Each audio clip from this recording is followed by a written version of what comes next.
Этому старому клоуну не меньше 100 лет. А что еще мы увидим в комиссионном магазине Вальдорфе, в который мы приехали, можно сказать, и на экскурсию, и за покупками. Посмотрите, какая интересная керамическая винтажная маска.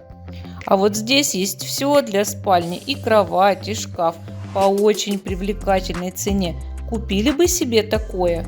Дальше мы видим настоящий антикварный диван в стиле Людовика XVI и кучу различных подсвечников, а также множество аромаламп на любой вкус и цвет. Вы только посмотрите на это, что из этого вы бы себе выбрали.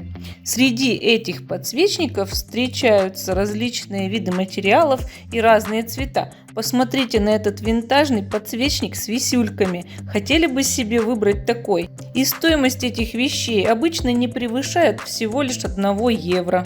И куча различных ваз. Вы только посмотрите: горшочки, кувшинчики. Но это же просто загляденье.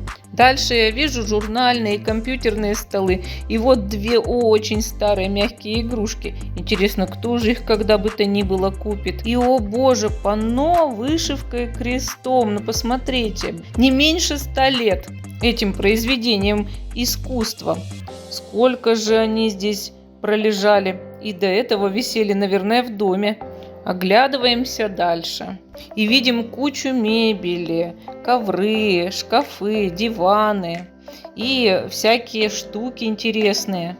Например, люстры. Множество люстр. О, смотрите, какие раритетные часы 1981 года. Интересно, у кого они раньше в доме стояли? Вот кто-то сделал розу из мешковины, а это лошадка. Смотрите, какая красивая кукла.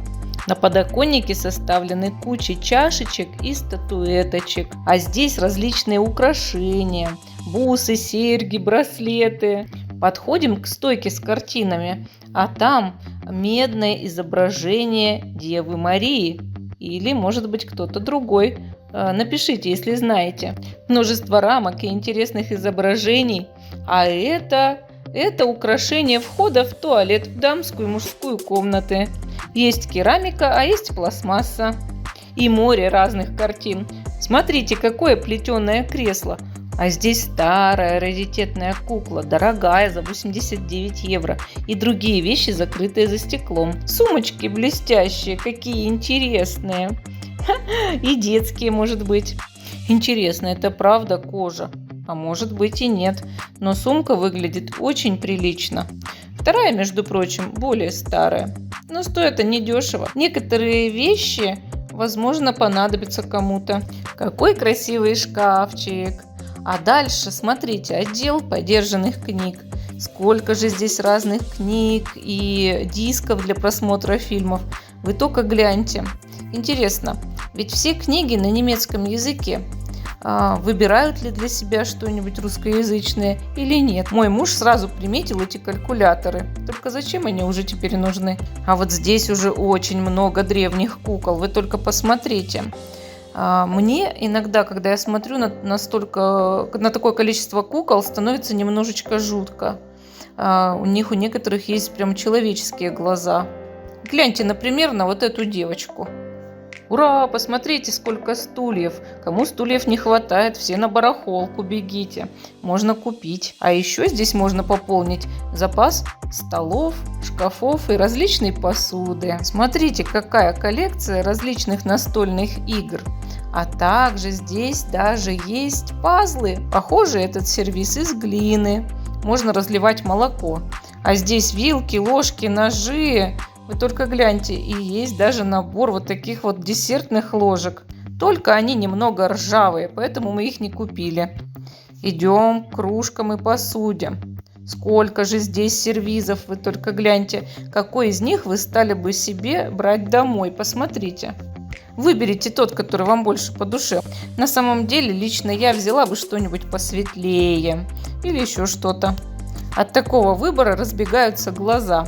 Хочется ходить и ходить между всей этой посудой и рассматривать каждую чашечку, тарелочку и чайничек. Посмотрите, какая прекрасная картина. А здесь обеденный стол со стульями. Просто шикарный, роскошный, весь уставленный бокалами. Тарелки, тарелки, тарелки расписные. А здесь, смотрите, какая куча стеклянной посуды, бокалов, фужеров, под различные вина, может быть, коньяки и даже водочку. Но это ж надо. Можно целую коллекцию завести. И опять, посмотрите, какая красивая обеденная зона. Глаза разбегаются. Хочется что-нибудь для себя приобрести и поставить даже в своей очень маленькой квартирке. Пусть не будет места, зато будет эта прекрасная мебель. Хочется уюта. А теперь одежда. Вы только посмотрите, какая одежда. Я нашла пальто от Гэри Вебер. Причем очень приличное. И вы знаете, я его купила за 10 евро. На этой вешалке целая куча шарфиков. Выбирать можно абсолютно на любой вкус и цвет. Очень стильная мармеладница, вы только посмотрите. В некоторых антикварных магазинах в других странах она стоит от 200-300 евро. Пишите, что купили бы вы в этом комиссионном магазине. Я пока выбрала только пальто.